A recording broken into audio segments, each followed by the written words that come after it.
उसे रोकना। जो मेरे बाहुबली को काबू करेगा मैं उसे 1 करोड़ रुपए इनाम दूंगा। है कोई जो ये चुनौती स्वीकार करे? भागो, हाथी आ रहा है, सामने से हटाओ। बचो, ये सीधा हमारी तरफ आ रहा है। मालिक, आप चिंता मत कीजिए, मैं आपके बाहुबली को काबू कर लूंगा। चल भिखारी, पता नहीं कहाँ से आ गया तू मेरे बाहुबली को क्या काबू करेगा? मालिक, मैं इसे संभाल सकता हूँ, बस एक मौका दीजिए, मैं आपके बाहुबली को काबू कर दूंगा। अरे भिखारी, अगर तूने मेरे बाहुबली को काबू कर लिया तो मैं तुझे 1 करोड़ रुपए दूंगा। ठीक है मालिक, शर्त मंजूर है, लेकिन मुझे 1 करोड़ रुपए नहीं चाहिए। आप अपनी बेटी का हाथ मेरे हाथ में दे दीजिए। क्या हुआ जब एक पागल हाथी जिसे बड़े बड़े पहलवान भी काबू नहीं कर सके, उसे एक गरीब लड़के ने सिर्फ प्यार से अपना बना लिया। सबके होश उड़ गए, किसी को यकीन नहीं हो रहा था और हर कोई हैरान होकर ये नजारा देख रहा था जैसे कोई नामुमकिन चीज मुमकिन हो रही हो। साहब, मुझ पर भरोसा कीजिए, मैं इसे संभाल सकता हूँ। सेठ महेंद्र सिंह राठौर ने सुनकर कहा, ठीक है, अगर तुमने मेरे इस हाथी को काबू कर लिया तो मैं तुम्हें 1 करोड़ रुपए दूंगा। शहर के बाहर एक बड़ा सा हाथी आश्रम था जिसका मालिक सेठ महेंद्र सिंह राठौर था।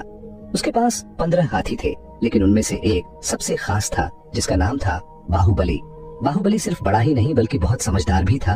वो पेंटिंग कर सकता था, गेंद को संभाल सकता था और संगीत पर नाच भी सकता था। इसलिए विदेशी पर्यटक भी उसे देखने आते थे और उसकी हर हरकत पर हैरान रह जाते थे। अगर बाहुबली को सही तरीके से ट्रेन किया जाए तो सेठ को करोड़ों का फायदा हो सकता था। लेकिन एक बड़ी समस्या थी, बाहुबली किसी के काबू में नहीं आता था। कुछ साल पहले शिकारियों ने उसके बच्चे को मार दिया था और उसी दिन के बाद उसका इंसानों पर से भरोसा उठ गया।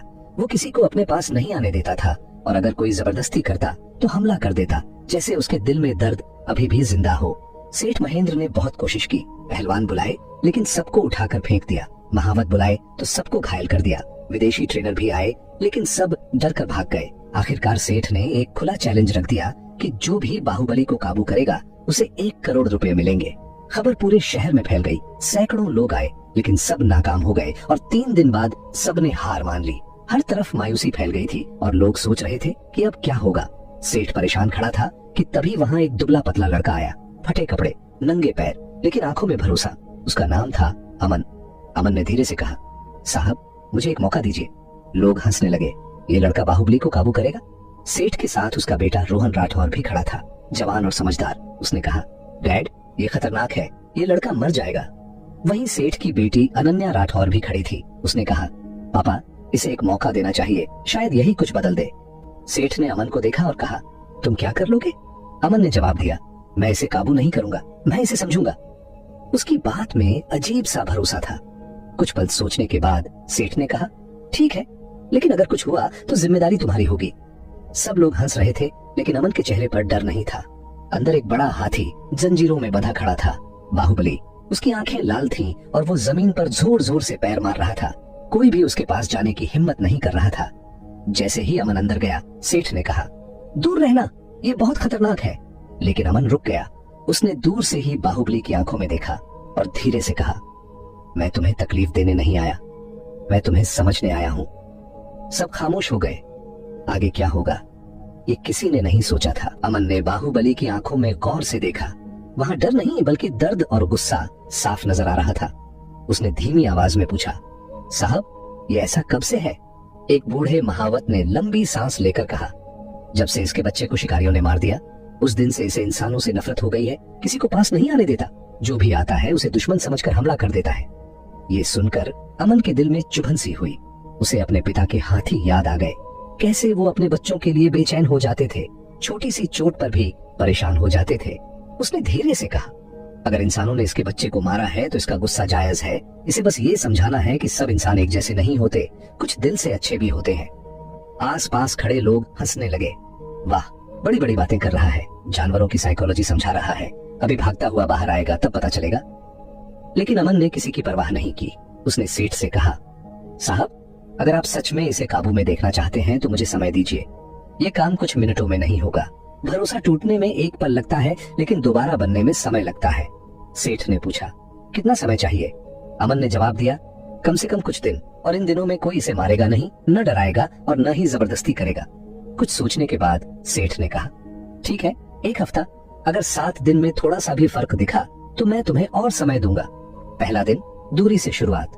अगली सुबह अमन अकेला बाहुबली के बाड़े के पास पहुंचा। वो ज्यादा पास नहीं गया बल्कि कुछ दूरी पर बैठ गया। बाहुबली ने उसे देखा, सूंड उठाई, जोर से चिल्लाया और जंजीरें हिलाने लगा, जैसे चेतावनी दे रहा हो कि पास मत आना। लेकिन अमन शांत बैठा रहा, न भागा न डंडा उठाया, बस धीरे से बोला, मैं तुम्हें नुकसान पहुंचाने नहीं आया, मैं तुम्हें समझने आया हूँ। पहले दिन अमन ने बस यही किया, दूर बैठकर उससे बात करता रहा, कभी अपने बचपन की बातें, कभी हाथियों के बारे में, कभी ये कि सब इंसान बुरे नहीं होते, कुछ दोस्त भी होते हैं। बाहुबली ने कोई खास प्रतिक्रिया नहीं दी, लेकिन एक बात साफ थी कि उसका गुस्सा पहले दिन जैसा नहीं रहा था और उसके व्यवहार में हल्की सी नरमी आने लगी थी। दूसरे दिन अमन थोड़ा और पास गया, उसके हाथ में केले और गन्ने के टुकड़े थे। उसने गन्ना जमीन पर रखा और पीछे हटकर बैठ गया। पहले तो बाहुबली ने नजरअंदाज किया, फिर धीरे धीरे आगे बढ़ा, गन्ने को सूंड से उठाया और खा लिया। अमन हल्का सा मुस्कुराया, लेकिन ज्यादा खुशी नहीं दिखाई ताकि उसे दबाव महसूस न हो। तीसरे दिन अमन और पास गया, इस बार उसने गन्ना अपने हाथ में पकड़ा और हाथ आगे बढ़ाया। काफी देर तक बाहुबली उसे देखता रहा, फिर धीरे धीरे आगे आया और उसके हाथ से गन्ना ले लिया। उस एक पल में अमन ने महसूस किया कि ये सिर्फ गन्ना नहीं था, बल्कि पहला भरोसा था, एक नया रिश्ता बन रहा था। अब आश्रम के लोग भी दूर से ये सब देख रहे थे। जो पहले हंस रहे थे वो अब खामोश खड़े थे। चौथे दिन अमन और पास गया। इस बार बाहुबली ने गुस्सा नहीं दिखाया। माहौल पहले से कहीं ज्यादा शांत हो चुका था और सब हैरान थे कि ये लड़का आखिर कर क्या रहा है, जैसे कोई चमत्कार हो रहा हो। अमन ने हाथ आगे बढ़ाकर बाहुबली की सूंड पर हल्के से हाथ रखा। एक पल के लिए बाहुबली ठिठका, फिर शांत खड़ा रहा। पांचवें दिन अमन ने बाहुबली के माथे पर हाथ फेरा। अब तो मुझे जानता है, मैं वो इंसान नहीं हूँ जिसने तेरे बच्चे को मारा था, मैं वो हूँ जो तुझे फिर से जीना सिखाने आया हूँ। अब अमन ने धीरे धीरे आदेश देना शुरू किया, बहुत आसान और नरम आवाज में, बाहुबली बैठ। पहले तो बाहुबली समझा नहीं, लेकिन जब भी वो थोड़ा नीचे बैठने जैसा करता, अमन उसे गन्ना और केला देता। कुछ ही बार दोहराने से बाहुबली समझ गया कि बैठने पर इनाम मिलता है। छठे दिन अमन ने कहा, बाहुबली उठ। बाहुबली शांतिपूर्वक उठ गया। बाहुबली घूम। बाहुबली ने धीरे धीरे एक चक्कर लगाया। बाहर खड़े लोगों की आंखें खुली की खुली रह गईं। ये वही हाथी था जो किसी को पास नहीं आने देता था। एक गरीब लड़का उसे ऐसे संभाल रहा था जैसे सालों से उसका मालिक हो। सातवें दिन सेठ महेंद्र ने खुद देखने का फैसला किया कि अमन ने सच में कुछ किया भी है या नहीं। उन्होंने कहा, आज सबके सामने दिखाओ कि बाहुबली तुम्हारे काबू में है। अगर आज वो बेकाबू हुआ तो समझो सब खत्म। अमन ने गहरी सांस ली। वो बाहुबली के पास गया, उसके माथे पर हाथ फेरा और कहा, तू सिर्फ जानवर नहीं है, समझदार और खास है। चल आज सबको दिखाते हैं। बाहुबली ने जैसे एक पल के लिए उसकी आंखों में देखा, जैसे जवाब दे रहा हो कि वो तैयार है। अब सिर्फ आखिरी परीक्षा बाकी थी, सबके सामने उसे संभालना। शाम को आश्रम के बड़े मैदान में भीड़ जमा हो गई। सेठ महेंद्र, सिंह राठौर, उनका परिवार, कर्मचारी, महावत, पत्रकार और आसपास के गांव के लोग सब वहां मौजूद थे। सब ये देखना चाहते थे कि क्या सच में वो गरीब लड़का इस हाथी को काबू कर पाया है या नहीं। कुछ लोग अब भी शक में थे, ये तो चमत्कार होगा अगर हुआ। मुझे तो यकीन नहीं हो रहा, इस हाथी ने बड़े बड़े पहलवानों को हरा दिया था। तभी मैदान के एक कोने से अमन आया, वही सादे कपड़े, वही शांत चेहरा, लेकिन आंखों में भरोसा। और उसके साथ धीरे धीरे बाहुबली भी आ रहा था, बिना किसी जंजीर के, बिना किसी रस्सी के, सिर्फ अमन के इशारों पर। भीड़ में सन्नाटा छा गया। फिर धीरे धीरे फुसफुसाहट शुरू हुई। ये वही हाथी है, देखो बिना बंधन के चल रहा है, और ये लड़का कितना शांत है, जैसे दोनों पुराने दोस्त हों। सेठ महेंद्र की आंखें हैरानी से खुल गईं। उन्होंने माइक लेकर कहा, अमन, क्या तुम सच में बाहुबली को संभाल सकते हो? अमन ने मुस्कुराकर कहा, साहब, संभालना नहीं, दोस्ती। अब ये मेरे इशारे समझता है क्योंकि इसे मुझ पर भरोसा है। फिर अमन ने बाहुबली की तरफ देखकर कहा, बाहुबली बैठ।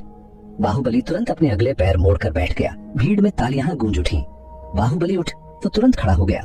बाहुबली सूंड ऊपर, उसने अपनी सूंड सीधी ऊपर उठा दी, जैसे जीत का ऐलान कर रहा हो। अब पूरा मैदान जोश से भर गया। लोग तालियां बजाने लगे, सीटी बजाने लगे। फिर अमन ने उससे कुछ खास करतब करवाए। बाहुबली ने सूंड से एक गेंद उठाई और अपने माथे पर संतुलन बनाकर रख ली। फिर उसने एक ब्रश पकड़ा और कैनवास पर लाइनें खींचने लगा, जैसे सच में पेंटिंग कर रहा हो। आखिर में जब अमन ने जैसे ही संगीत बजा, बाहुबली ने धीरे धीरे अपने पैरों को ताल पर हिलाना शुरू किया। उसका नाचने का अंदाज ऐसा था कि पूरी भीड़ खड़ी होकर तालियां बजाने लगी। कई लोगों की आंखों में आंसू आ गए। ये तो कमाल हो गया भाई, ये बच्चा जादूगर है क्या? जिस हाथी ने सबको डरा दिया था, आज वो एक लड़के के इशारों पर नाच रहा है। हर तरफ खुशी और हैरानी का माहौल था। लोग एक दूसरे को देखकर मुस्कुरा रहे थे, जैसे किसी ने नामुमकिन को मुमकिन कर दिया हो। सेठ का वादा और इनाम। सेठ महेंद्र, सिंह राठौर की आंखें भर आईं। वो मंच से उतरकर अमन के पास आए। उसके कंधे पर हाथ रखा और कहा, बेटा, तुमने वो कर दिखाया जो बड़े बड़े महावत और ट्रेनर नहीं कर पाए। मैं अपना वादा पूरा करता हूँ। उन्होंने एक चेक अमन के हाथ में दिया, 1 करोड़ रुपए। भीड़ में फिर जोरदार तालियां गूंज उठी। हर कोई उस पल को यादगार बनाना चाहता था।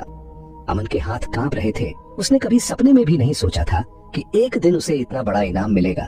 लेकिन सेठ यहीं नहीं रुके और कहा, बेटा, आज से तुम बाहुबली की देखभाल करोगे। तुम्हें हर महीने 1 लाख रुपए तनख्वाह मिलेगी।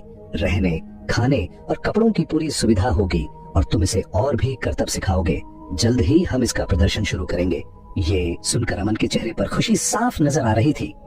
अमन की आंखों में खुशी के आंसू आ गए। उसने हाथ जोड़कर कहा, साहब धन्यवाद। लेकिन असली धन्यवाद तो बाहुबली का है, जिसने फिर से इंसानों पर भरोसा किया।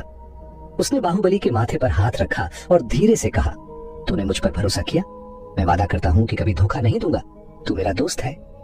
बाहुबली ने अपनी सूंड अमन के सिर पर हल्के से रख दी, जैसे आशीर्वाद दे रहा हो। उस पल दोनों के बीच एक अनोखा रिश्ता बन चुका था। कुछ महीनों बाद अमन और बाहुबली की जोड़ी पूरे इलाके में मशहूर हो गई। आश्रम में रोज सैकड़ों लोग आने लगे, भारत से भी और विदेशों से भी। लोग बाहुबली को देखने आते, लेकिन साथ ही अमन की कहानी भी सुनते कि कैसे एक गरीब लड़के ने एक खतरनाक हाथी को अपना दोस्त बना लिया। और हर कोई इससे प्रभावित हुए बिना नहीं रह पाता था। बाहुबली अब सिर्फ कर्तव्य नहीं करता था, बल्कि लोगों को प्यार और भरोसे का संदेश देता था। और अमन ने अपनी कमाई से अपने परिवार की जिंदगी भी बदल दी। अच्छा घर, अच्छा खाना और बेहतर जिंदगी। जिसने बच्चों को जिंदगी भर सिर ऊंचा करके जीना सिखाया, वही बाप आज एक बेंच पर बैठा था, भूखा, अकेला और पूरी दुनिया से ठुकराया हुआ। सोमपाल जी की आंखें आंसुओं से भरी थीं, चेहरे पर मायूसी जैसी छाई हुई थी। घर में ऐसी खामोशी थी जैसे सब कुछ रुक गया हो। दोपहर को ही उन्होंने अपनी जीवन संगिनी सुषमा देवी का अंतिम संस्कार किया था और शाम होते होते दूर दराज के रिश्तेदार लौट चुके थे। कुछ रिश्तेदार अब भी बैठक में बैठे आगे की जिम्मेदारियों पर बात कर रहे थे। तभी उनका बड़ा बेटा विशाल बोल पड़ा, जो करना है आप लोग देख लो। मेरी कल ऑस्ट्रेलिया की फ्लाइट है और अब मुझसे ज्यादा छुट्टी नहीं ली जाएगी। वैसे भी जो होना था वह तो हो चुका। अब यहाँ रुके रहने से मम्मी वापस तो नहीं आ सकती।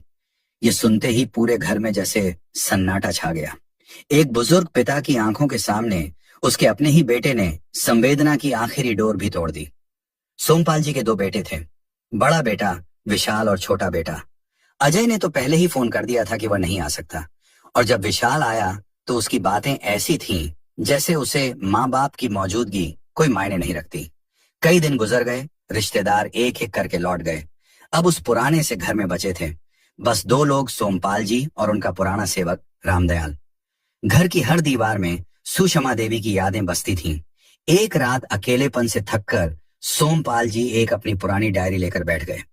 उन्होंने लिखा, सुषमा तुम चली गई और तुम्हारे जाने के बाद बेटों ने भी अपनी राह चुन ली। तुम नहीं हो, लेकिन तुम्हारी तस्वीर आज भी मुझसे पूछती है कि सोमपाल, क्या यही वह परिवार था जिसे हमने मिलकर संजोया था?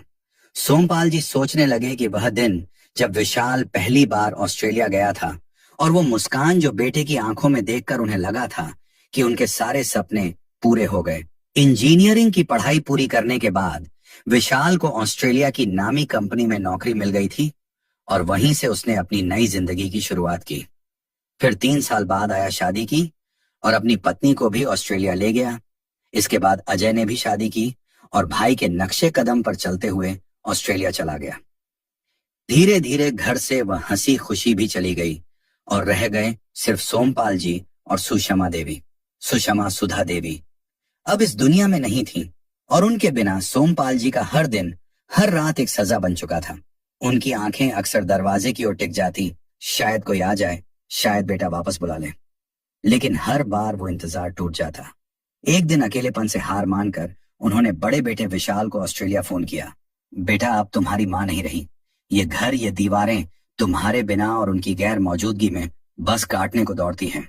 मैं बहुत अकेला हो गया हूँ। अगर हो सके तो तुम वापस आ जाओ। तुम्हारा बाप अब और अकेले नहीं रह सकता। बेटे की तरफ से आवाज आई कि पिताजी, अब हमारे लिए भारत में आकर रहना संभव नहीं है। वहां जैसी जिंदगी हम चाहते हैं वो नहीं मिल सकती। हमें ऑस्ट्रेलिया की आदत लग चुकी है। इतना सुनते ही सोमपाल जी समझ गए कि उनके बेटे अब सिर्फ विदेशी हो चुके हैं। उन्होंने चुपचाप फोन रख दिया और कभी दोबारा किसी बेटे से ये उम्मीद नहीं की कि वे भारत लौटेंगे। बेटे कभी कभी औपचारिक फोन कर लेते थे, हालचाल पूछते और फिर 2 मिनट में फोन काट देते। धीरे धीरे वह भी बंद हो गया। अब सोमपाल जी ने हालात से समझौता कर लिया था। वह हर दिन चुपचाप बैठकर पत्नी सुषमा की तस्वीर से बातें करते और रामदयाल उनकी देखभाल में लगा रहता। एक दिन जब पास में रहने वाले उनके पुराने दोस्त गोपाल शर्मा जी उनसे मिलने आए तो वही बातें चल रही थी, जिंदगी, अकेलापन और गुजरा वक्त। उसी दौरान दरवाजा खुला और सामने खड़ा था अजय, छोटा बेटा जिसकी शक्ल देखे कई साल हो चुके थे। सोमपाल जी ने जैसे ही अजय को देखा, सब शिकवे, शिकायतें, तकरारें सब मिट गए। अपने बेटे को सीने से लगाते हुए सिर्फ इतना कहा, तू आ गया बेटा। अजय की आंखें भी भीग गईं। पिताजी, मैं आपको लेने आया हूँ। आप अब अकेले नहीं रहेंगे। चलिए मेरे साथ ऑस्ट्रेलिया। हम सब अब आपके साथ रहेंगे। वहां सब आपका इंतजार कर रहे हैं और आप दुकान और मकान बेच दीजिए। अब इनका कोई मतलब नहीं। पास बैठे गोपाल शर्मा जी, जो अब एक प्रॉपर्टी डीलर बन चुके थे, उन्होंने धीरे से कहा, सोमपाल भैया, इतनी जल्दी मकान बेचना ठीक नहीं। पहले खरीदार मिले, सही दाम मिले, तब सोचिएगा, वरना नुकसान हो जाएगा। सोमपाल जी को भी यह बात ठीक लगी। वैसे भी यह घर सिर्फ ईंट पत्थर नहीं था, इसमें पत्नी सुषमा देवी की यादें भी थीं। आखिरकार उन्होंने फैसला किया कि घर और दुकान रामदयाल को संभालने के लिए सौंपकर वो अजय के साथ ऑस्ट्रेलिया चले गए।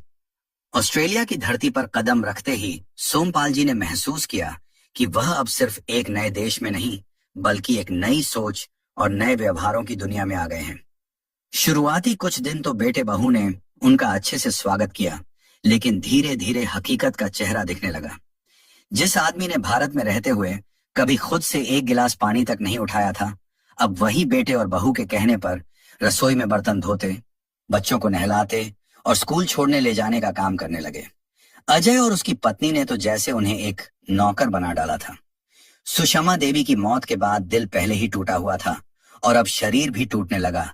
लगातार काम करते करते उनकी तबीयत बिगड़ने लगी।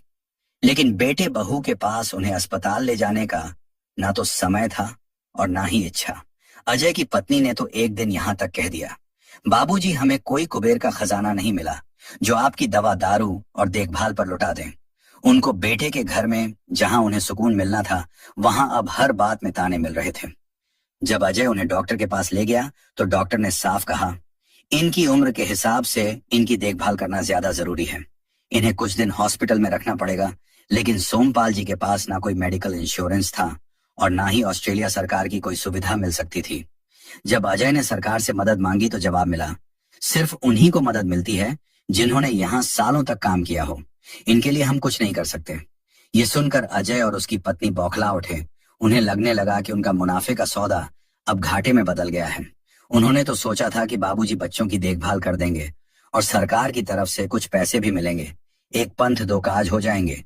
लेकिन अब सोमपाल जी की बीमारियां उनका बोझ बन चुकी थीं और यह बात उन्हें भी धीरे धीरे समझ आने लगी थी। एक रात बहुत दुखी होकर उन्होंने अजय से कहा, बेटा, अब लगता है मेरा यहाँ रहना किसी काम का नहीं है। अगर मुमकिन हो तो मुझे वापस भारत भेज दो। इतना सुनते ही घर में जैसे विस्फोट हो गया हो। अजय की पत्नी गुस्से में चिल्ला पड़ी, क्या समझ रखा है आपने? हर बात में बस खर्चा खर्चा। टिकट की कीमत जानते हैं, 3 लाख से कम नहीं है। अब हम क्या खुद को बेंच दें? सोमपाल जी का दिल कांप उठा। उन्होंने कांपती आवाज में कहा, अगर मैं तुम पर बोझ हूं तो मुझे बड़े बेटे विशाल के पास भेज दो, वहां चला जाऊंगा। इस पर अजय और भी गुस्से में आ गया। मैंने भैया को फोन किया था, लेकिन उन्होंने साफ मना कर दिया। उनका कहना है कि जैसे लेकर आए हो वैसे ही खुद संभालो, उन्हें कोई मतलब नहीं। ये सुनकर सोमपाल जी का शरीर तो वहीं बैठा रह गया, लेकिन आत्मा जैसे अंदर से चीख उठी, मैंने तुम्हें किस दिन के लिए पाल पोस कर बड़ा किया था। उनकी आंखें पत्थर हो गईं। उन्होंने वो पूरी रात जागकर काट दी।